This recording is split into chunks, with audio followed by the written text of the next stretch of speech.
आली आली एकादशी उपास माझा निरंकार, आली आली एकादशी उपास माझा निरंकार, माझा नाजूक सागर देह मला मोठा आकार. पितच नाही पाणी, पितच नाही पाणी, तुझ्याकडे फोन मॅडम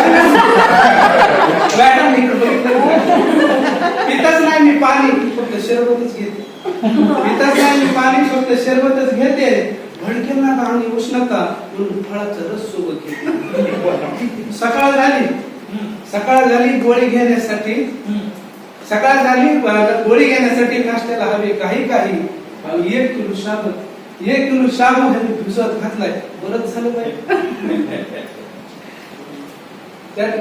रात्र झाली घरी भजन कीर्तन होणार, रात्र झाली घरी भजन कीर्तन होणार, तशी मी नाही जागे आणि 2 लिटर रटीत माझं बिलकुल नाही भागत. दुपार झाली 12 वाजले की, दुपार झाली 12 वाजले की चक्कर लागते यायला, दूध दही मेवा वाटच पाहतात माझ्या पोटात. आणि खरं सांगतो, झेपत नसेल तर कशाला उपास, झेपत नसेल तर कशाला उपास, देव भुकेला भावाचा. बघ वारकरी पायी पायी निघाला, कोण कुठल्या गावाचा. एकादशी आणि दुप्पट खाशी, एकादशी आणि दुप्पट खाशी ही मन आहे खरी, अहो आळवा त्या पांडुरंगाला एका क्षणातच मिटून जाते दूर, एका क्षणातच मिटून जाते दूर. ओके.